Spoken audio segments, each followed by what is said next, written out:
Tras varios debates con terraplanistas me he sorprendido por varias cosas, pero una de ellas es suprema. Niegan la existencia de la gravedad. Un concepto que se tiene claro desde hace varios siglos. Incluso Arquímedes o Galileo llegaron a comprender cómo era este fenómeno, aunque no a explicar. Explicación que quedó plasmada en los estudios de Newton y más adelante con los estudios relativistas de Albert Einstein. Aún así, a día de hoy hay gente que niega la existencia de la gravedad. No niegan que las explicaciones que demos estén erradas o que funcione de un modo distinto a cómo funcionan, sino que niegan la existencia de la gravedad. Y para ello se basan en estos argumentos errados. Veámoslos.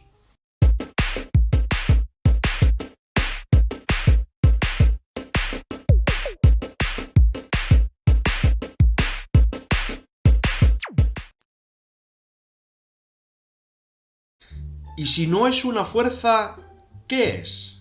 Bueno, muchos dirán, sin estar equivocados, que la gravedad es una aceleración. No les queda más que otra que aceptar eso, si no, los cuerpos no acelerarían al dejarlos caer. Pero, ¿recordáis un anterior vídeo del canal donde hablo de gravedad? El vídeo lo inicio hablando de inercias y de cantidad de movimiento, y eso lo hago por un motivo específico.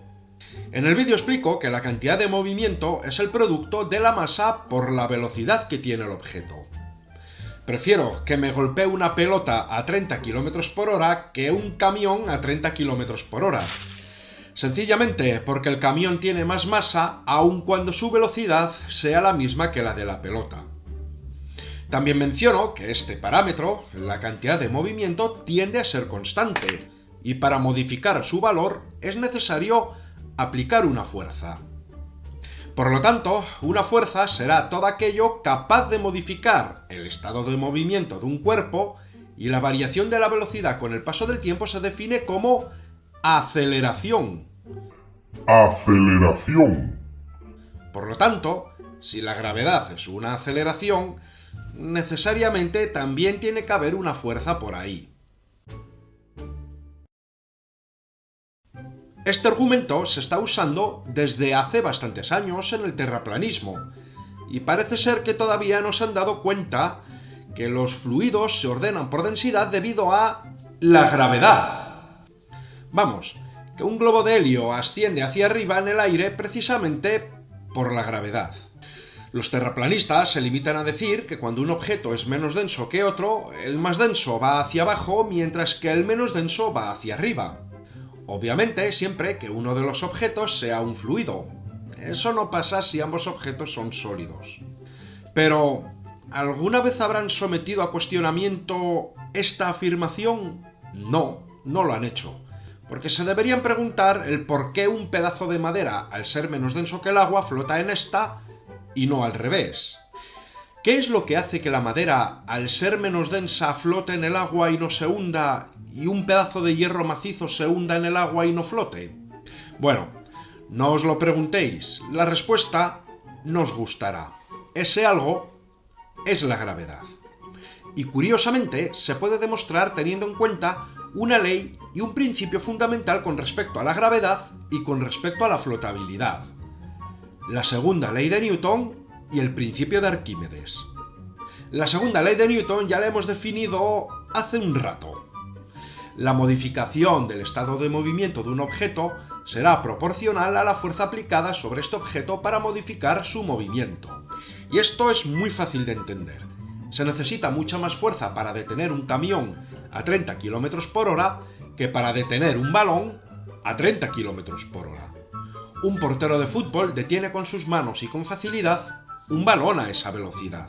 Pero, por muy buen portero que sea, no lo veo deteniendo con sus manos un camión a esa misma velocidad. Esto se expresa de la siguiente forma. La fuerza es igual al producto de la masa por la aceleración. Teniendo esto en consideración, podemos entender el peso de un cuerpo como el producto de la masa de este cuerpo por la aceleración de la gravedad. Más adelante hablaremos de esta aceleración de la gravedad. Quedaros con esta definición de peso que será importante a continuación. Ahora vamos a definir el principio de Arquímedes. Todo cuerpo sumergido en un fluido experimenta un empuje vertical hacia arriba equivalente al peso del volumen de agua desalojado. Veamos esto con detalle. Si yo tengo un objeto como este, va a tener un peso que puedo calcular como el producto de la masa de este objeto por la aceleración de la gravedad. Ahora vamos a sumergir este objeto en un fluido, como por ejemplo el agua. Este objeto dentro del agua va a seguir teniendo el mismo peso, pero según el principio de Arquímedes va a tener una fuerza llamada empuje que es vertical hacia arriba. Esto de aquí es el volumen de agua desalojada al sumergir el objeto. Pues este agua desalojada tendrá también un peso, que será igual al empuje que experimenta el objeto sumergido en el agua. Si el empuje es mayor que el peso, el cuerpo flota. Si el empuje es menor que el peso, el cuerpo se hunde.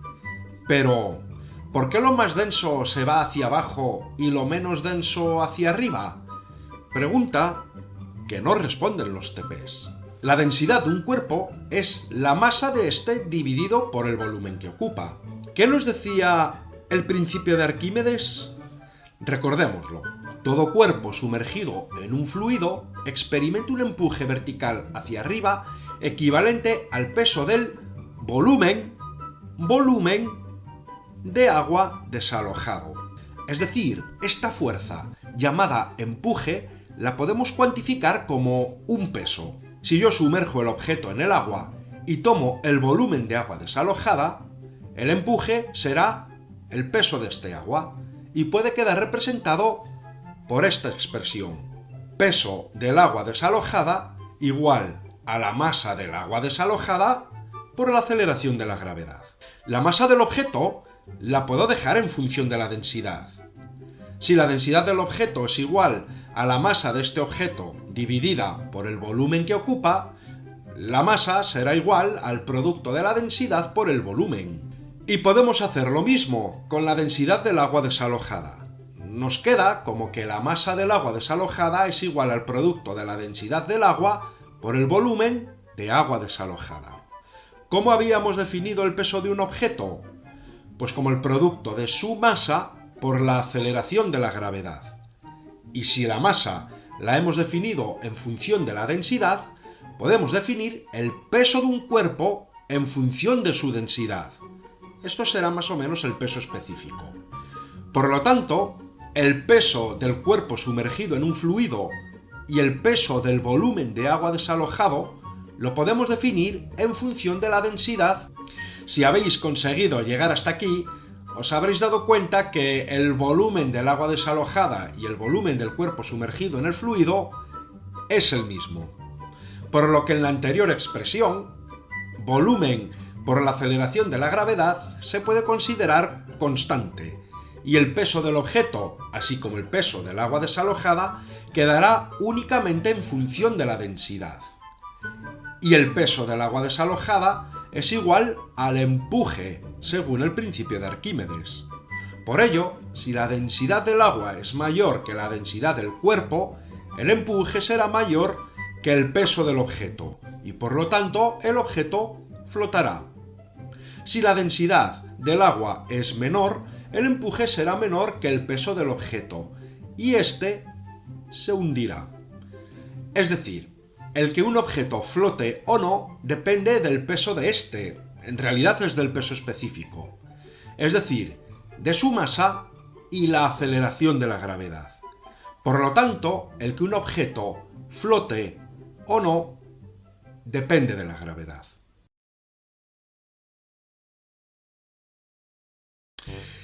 Ya hemos visto que la gravedad es una fuerza, o a lo sumo una aceleración, y que es la causante del ordenamiento de los objetos por densidad. ¿Qué es lo que causa la gravedad?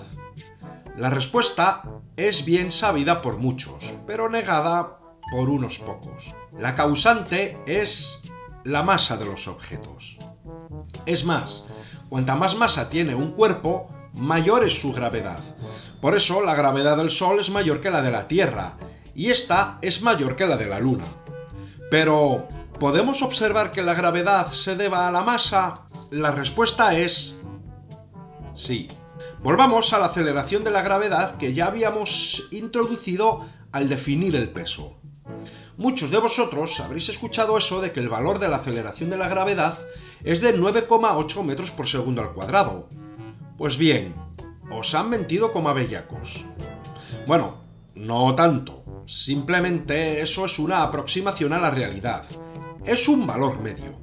En realidad, el valor de la aceleración de la gravedad varía y en ocasiones en gran medida. Pero para esta aceleración se da una situación un tanto curiosa. Esta aceleración nos da mayores valores cuanto más masivos son los materiales que hay donde estemos midiendo la aceleración de la gravedad. Si yo tengo un terreno donde estoy realizando una medición gravimétrica y en el subsuelo tengo rocas más masivas, como por ejemplo una zona con sulfuros o un granito rodeado de arcillas, la aceleración de la gravedad me será mayor en aquellas zonas donde esté presente esta mineralización o este granito. Existe una clara correlación. A más masa, más aceleración de la gravedad. Y ya hemos visto la relación directa entre la aceleración de la gravedad y la fuerza de la gravedad. Por ello, esta fuerza es causada por la masa de los objetos. Pero para asegurarse aún más que la gravedad es producto de la masa, podemos fijarnos en cómo se comporta una plomada ante cuerpos masivos como grandes montañas. Algo de lo que ya se dio cuenta Isaac Newton, pero también otros muchos astrónomos como Pierre Bouguer en sus estudios en el monte Chimborazo en Ecuador, o Neville Max Klein en el experimento de Schiehallion, una montaña ubicada en Escocia. Tanto Bouguer como Max Klein observaron cómo una plomada no caía vertical si nos aproximábamos hacia las respectivas montañas, sino que ésta se desviaba a una cierta distancia angular de la vertical. Esta distancia angular era mayor cuando nos acercábamos más a la montaña, y también era mayor cuanto mayor fuese la montaña. Así, la desviación observada por Bouguer fue mayor que la observada por Max Klein, ya que el Chimborazo es una montaña mayor que el Schiehallion. Aquí no observamos cómo una mayor masa imprime una mayor aceleración como en el caso anterior. Aquí observamos cómo cuerpos masivos atraen directamente a otros objetos de manera proporcional a la masa de este cuerpo masivo. Obviamente, el experimento de Schiehallion ha sido repetido muchas veces, incluso con instrumentos de precisión, y el resultado ha sido siempre exactamente el mismo. Vemos, por lo tanto, cómo la gravedad es una fuerza y una aceleración que es el producto de la atracción que generan los cuerpos con masa, y cómo el ordenamiento de los distintos cuerpos por densidad es también producto de la gravedad. Y ahora, el que quiera entender, que entienda.